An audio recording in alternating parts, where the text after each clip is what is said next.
नमस्कार दोस्तों, और स्वागत है आपके अपने चैनल नेवर गिव अप पर। आज हम एक ऐसी कहानी लेकर आए हैं जो आपके दिल की धड़कनें तेज कर देगी। एक डरावने गांव का राज जिसे जानकर आपको यकीन नहीं होगा। तो ध्यान से सुनिए, क्योंकि यह कहानी न केवल रहस्यमयी है बल्कि बेहद भयावह भी है।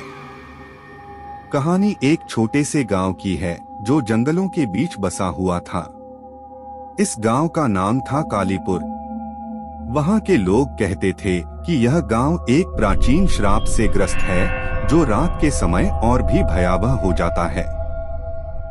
रात के समय गांव में अजीब-अजीब घटनाएं घटती थीं और लोग इसे आम बात मानकर अनदेखा कर देते थे। लेकिन एक दिन ऐसा हुआ जब एक युवक जिसे अपना भविष्य तय करना था इस गांव में कदम रखता है, और उसके बाद की घटनाएं किसी के भी होश उड़ा सकती थीं। वह युवक था विक्रम, एक साधारण सा लड़का जो शहर से इस गांव में एक अज्ञात कारण से आ पहुंचा था। विक्रम को न तो इस गांव के बारे में ज्यादा जानकारी थी, न ही वह उस खौफनाक श्राप के बारे में जानता था जो उस गांव में फैला हुआ था। वह तो बस अपने जीवन के अगले कदम को समझने के लिए इस जगह पर आया था। गांव के अंदर प्रवेश करते हुए विक्रम को एक अजीब सी चुप्पी थी। गांव की सड़कें सुनसान थीं, न कोई आवाज थी, न ही कोई इंसान दिखाई दे रहा था। विक्रम ने धीरे धीरे कदम बढ़ाए और गांव के एक छोटे से घर की ओर बढ़ने लगा। उसकी नजरें चारों ओर घूमा करती थीं, लेकिन कोई भी इंसान नजर नहीं आया। यह दृश्य उसे थोड़ा अजीब सा लगा, क्योंकि यह एक आबाद गांव होना चाहिए था, लेकिन यहाँ चुप्प और सुनसान था। विक्रम ने सोचा, शायद लोग अपनी रोज की जिंदगी में व्यस्त होंगे और किसी कारणवश वह समय नहीं दे रहे होंगे। लेकिन जैसे जैसे वह गांव के अंदर और गहराई में प्रवेश करता गया, उसे एक अजीब सा महसूस होने लगा। उसके पैरों के नीचे की धूल चिपचिपी सी हो गई थी, जैसे कुछ रहस्यमय जादू ने इस जगह को अपने गिरफ्त में ले लिया हो। उसे लगा जैसे वह किसी अज्ञात शक्ति के प्रभाव में आ चुका है। विक्रम ने पास के एक पुराने मंदिर की ओर रुख किया। गांव के एक हिस्से में स्थित यह मंदिर, जो बहुत पुराना और खंडहर हो चुका था, अजीब सा प्रतीत हो रहा था। उसकी दीवारों पर घना वायु और काई जमी हुई थी। मंदिर के अंदर कुछ और ही रहस्यमय था, जैसे किसी की आत्मा वहां बसी हो। विक्रम के मन में सवाल उठने लगे, क्या यह वही जगह है जहां लोग जाते नहीं हैं? अंदर घुसते ही विक्रम का ध्यान अचानक एक अजीब सी आभा की ओर खींचा गया, जो मंदिर के गर्भगृह में चमक रही थी। एक हल्की सी रोशनी वहां से निकल रही थी और विक्रम ने सोचा कि शायद यह किसी प्रकार का दिव्य संकेत हो। उसने धीरे धीरे कदम बढ़ाए और गर्भगृह के अंदर घुस गया। तभी अचानक एक बहुत ही तेज अजीब आवाज आई, जैसे कोई चीख रहा हो। विक्रम घबराकर पीछे मुड़ा और देखा कि मंदिर के अंदर का वातावरण अचानक बदल चुका था। उसकी सांसें तेज हो गईं और उसकी धड़कनें भी बढ़ने लगीं। अचानक एक कटा हुआ चेहरा उसके सामने आ गया, जो हवा में झूल रहा था। यह चेहरा विक्रम के लिए बिल्कुल अनजाना था, लेकिन उसकी आंखों में एक गहरी क्रूरता और खौफ था। विक्रम डर के बावजूद खड़ा रहा और उसकी नजरें उस चेहरे पर स्थिर हो गईं। वह समझ नहीं पा रहा था कि यह क्या हो रहा था। यह क्या कोई भूत प्रेत का खेल था या फिर यह कुछ और था? विक्रम की दिल की धड़कन इतनी तेज हो गई थी कि वह महसूस कर रहा था कि जैसे उसके दिल की धड़कनें उसे इस डरावनी जगह से बाहर खींच कर ले जाएं। फिर उस भयानक चेहरे की आंखें चक उठी। तुम यहाँ क्यों आए हो? वह आवाज गहरी और खौफनाक थी। विक्रम का गला सूख चुका था, लेकिन फिर भी उसने हिम्मत जुटाई और उस चेहरे से सवाल किया, तुम कौन हो और ये सब क्या है?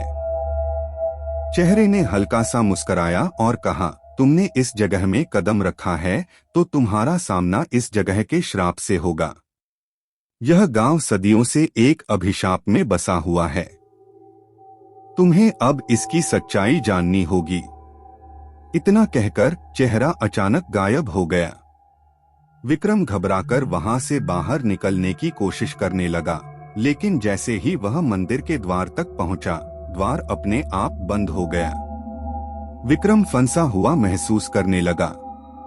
तभी उसे याद आया कि गांव वाले इस बारे में बातें करते थे। उन्हें भी इसी तरह की चीजें अनुभव होती थीं, लेकिन कोई भी कभी इस बारे में खुलकर नहीं बोलता था। विक्रम को एहसास हुआ कि वह अब इस गांव की सच्चाई से अनजान नहीं रह सकता। विक्रम ने हार मानने का नाम नहीं लिया और उसने फैसला किया कि वह इस रहस्यमय सच का सामना करेगा। मंदिर के भीतर उसके सामने एक पुरानी किताब पड़ी थी। उसने धीरे धीरे उस किताब को उठाया और देखा। यह किताब एक प्राचीन वेदशास्त्र जैसी लग रही थी, जिसमें अजीबोगरीब संकेत और चित्र थे। विक्रम ने किताब को खोला और एक रेखा उसके भीतर चमकी, जो एक अभिशाप को समाप्त करने का तरीका बता रही थी। यह रेखा कह रही थी कि इस गांव को श्राप से मुक्त करने के लिए किसी को एक विशेष आहुति देनी होगी, जो अपनी जान पर खेलकर इस अभिशाप को तोड़ेगा।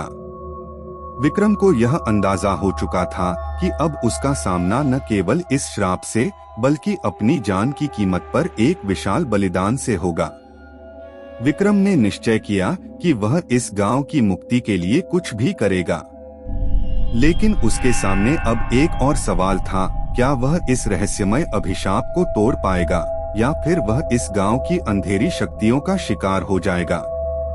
विक्रम ने गहरी सांस ली और उस किताब को अपने हाथों में मजबूती से पकड़ा। उसकी समझ में आ गया था कि यह किताब इस गांव के रहस्य की कुंजी हो सकती है।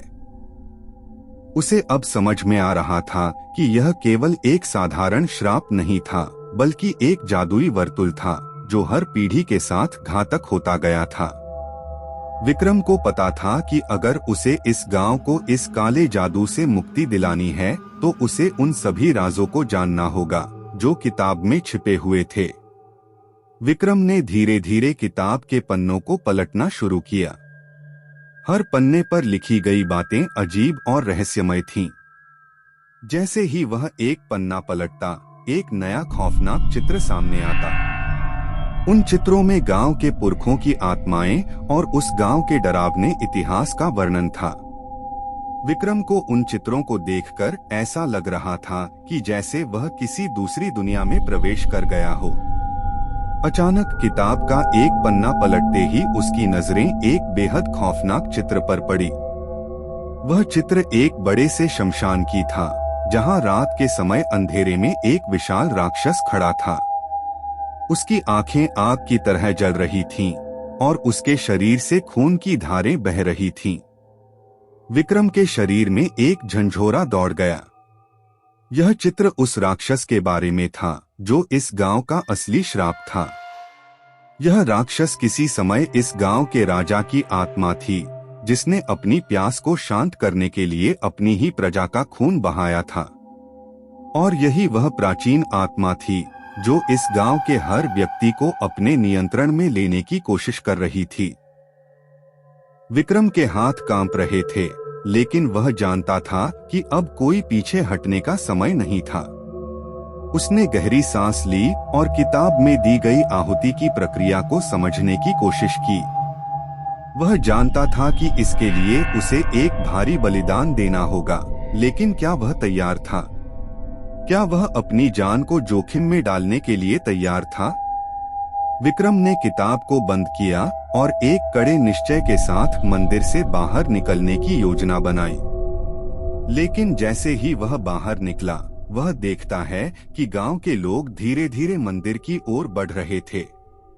उनकी आंखों में एक डर था और उनके कदम कुछ अजीब से थे, जैसे वे किसी अदृश्य शक्ति से प्रभावित हो रहे हों।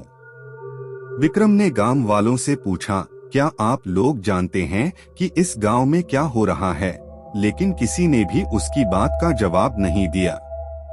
एक बुढ़िया, जो सबसे आगे चल रही थी, उसकी ओर देखती हुई बोली, तुमने इस गांव की आत्मा को महसूस किया है न? विक्रम चौंका और बुढ़िया की आंखों में वह भय देख उसकी रीढ़ में एक सिहरन दौड़ गई।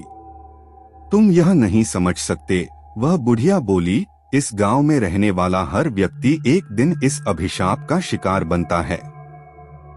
हम सब किसी न किसी रूप में इसे झेलते हैं। विक्रम को लगा कि इस गांव के लोग सच में इस अभिशाप से बंधे हुए हैं, लेकिन अब वह पीछे हटने वाला नहीं था। उसने बुढ़िया से पूछा, क्या आप मुझे कुछ और बता सकती हैं? क्या कोई उपाय है इस अभिशाप से बचने का? बुढ़िया ने एक लंबी सांस ली और फिर धीमे से कहा, एक रास्ता है, लेकिन वह रास्ता तुम्हें खुद तय करना होगा। तुम एक आहुति दो अपनी जान की और इस गांव की आत्मा को शांत कर दो। लेकिन अगर तुमने यह कदम उठाया तो तुम्हें अपना जीवन इसके साथ समझौता करना होगा। विक्रम ने यह सब सुना और उसके मन में एक अजीब सा भय और साहस दोनों का मिश्रण हुआ। वह अब जानता था कि उसे इस गांव को बचाने के लिए अपनी जान की कुर्बानी देनी होगी, लेकिन क्या वह इस भारी निर्णय के लिए तैयार था?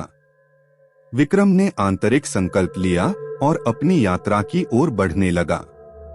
वह अब जान चुका था कि इस गांव को बचाने का एकमात्र तरीका था अपने अस्तित्व का बलिदान। उसके मन में एक ख्याल आया कि क्या इस बलिदान से कुछ होगा या फिर यह भी एक भ्रम था। विक्रम ने इन सवालों को छोड़ दिया और आगे बढ़ते हुए शमशान की ओर रुख किया, जहां उसे अपनी अंतिम परीक्षा का सामना करना था। जैसे जैसे विक्रम शमशान की ओर बढ़ा, उसे महसूस हुआ कि कोई उसकी ओर देख रहा है। उसकी गर्दन में एक ठंडी हवा का झोंका आया और उसकी आत्मा में एक घबराहट दौड़ी। शमशान में घुसते ही विक्रम ने देखा कि वह राक्षस अब उस स्थान पर खड़ा था जहां उसके अंत की प्रक्रिया शुरू होनी थी। उसकी आग की आंखें विक्रम के ऊपर टिकी हुई थीं और विक्रम ने एक बार फिर महसूस किया कि यह लड़ाई केवल एक भौतिक नहीं बल्कि आत्मिक संघर्ष था। विक्रम ने साहस जुटाया और राक्षस की ओर बढ़ने लगा। उसका दिल तेज धड़क रहा था, लेकिन उसकी आंखों में अब एक अडिग विश्वास था। क्या वह इस लड़ाई को जीत पाएगा? क्या उसकी कुर्बानी इस गांव को मुक्ति दिला सकेगी? जवाब एक रहस्य था जिसे विक्रम ने अपनी जान पर खेलकर जानने का निर्णय लिया। विक्रम ने अपनी पूरी ताकत जुटाई और शमशान के अंधेरे में प्रवेश किया। हवा ठंडी थी और आसपास का माहौल सन्नाटे से भरा हुआ था, जैसे हर चीज उसे घेर रही हो।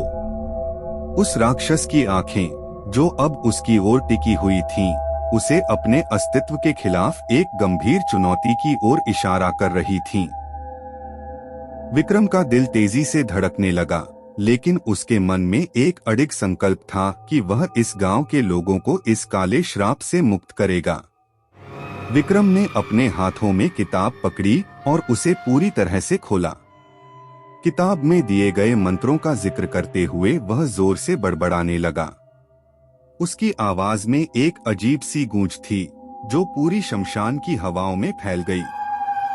जैसे ही मंत्र उसके मुंह से बाहर निकले, राक्षस की भयानक शक्ल में हलचल होने लगी। विक्रम ने देखा कि राक्षस की आंखें जलने लगीं और उसका चेहरा विकृत हो गया, जैसे वह किसी गहरी पीड़ा में हो। राक्षस ने गरजते हुए विक्रम की ओर बढ़ने की कोशिश की, लेकिन विक्रम ने बिना डर के मंत्रों का उच्चारण जारी रखा। राक्षस के शरीर से एक तेज चीख निकलने लगी, जैसे वह किसी ताकतवर जादू से जकड़ा हुआ हो। विक्रम के मन में यह ख्याल आया कि अगर वह सही मंत्रों का उच्चारण करता रहा तो वह इस काले जादू से छुटकारा पा सकता है। राक्षस ने अपनी पूरी ताकत से विक्रम की ओर दौड़ने की कोशिश की, लेकिन हर कदम के साथ उसकी ताकत कम होती जा रही थी। विक्रम के मन में यह सवाल फिर से उठा कि क्या वह सही रास्ते पर था, क्या वह यह लड़ाई जीत पाएगा? लेकिन अब कोई पीछे हटने का समय नहीं था। विक्रम ने और तेजी से मंत्रों का उच्चारण किया और राक्षस की ओर कदम बढ़ाए। जैसे ही विक्रम ने आखिरी मंत्र का उच्चारण किया, शमशान में एक भयानक आवाज गूंज उठी। राक्षस का शरीर जैसे धुआं बनकर उड़ने लगा और उसकी आंखों से आंसू की धारें बहने लगीं। विक्रम ने अपनी आखिरी सांस ली और अपनी पूरी शक्ति को एक साथ जुटाया ताकि वह इस श्राप को समाप्त कर सके। कुछ क्षणों के लिए सब कुछ शांत हो गया। विक्रम ने महसूस किया कि उसकी आंखों में अंधेरा छा गया था और वह गिरते गिरते संभलते हुए जमीन पर बैठ गया। लेकिन अचानक उसे महसूस हुआ कि उसका शरीर हल्का हो गया था, जैसे उसने कोई बहुत बड़ी जिम्मेदारी उतार दी हो। शमशान के अंधेरे में अब कोई डर नहीं था। राक्षस गायब हो चुका था। विक्रम ने धीरे धीरे अपनी आंखें खोलीं और देखा कि शमशान की धरती अब शांत थी, जैसे वह पूरी तरह से मुक्त हो चुका हो। गांव के लोग भी वहां आ पहुंचे थे। उन्होंने देखा कि राक्षस की आत्मा अब गायब हो चुकी थी। विक्रम की नजरें भी उन लोगों पर पड़ी और उन्हें देखकर उसके चेहरे पर हल्की सी मुस्कान आई। वह जानता था कि उसका संघर्ष अब समाप्त हो चुका था, लेकिन इस संघर्ष ने उसे बहुत कुछ सिखाया था। उसने महसूस किया कि जब तक इंसान के दिल में सच्चाई और साहस है, वह किसी भी बुराई का सामना कर सकता है। गांव के लोग विक्रम के पास पहुंचे और उसे धन्यवाद दिया। उन्होंने उसकी बहादुरी की सराहना की और उसे अब इस गांव का हीरो मान लिया। विक्रम ने उन्हें बताया कि यह सब एक जादुई किताब की वजह से संभव हुआ, जो उसे शमशान में मिली थी। लेकिन उसकी मदद से अब यह गांव उस भयानक श्राप से मुक्त हो चुका था। विक्रम ने सोचा कि क्या यह सब सच में हुआ था या यह किसी ख्वाब जैसा था।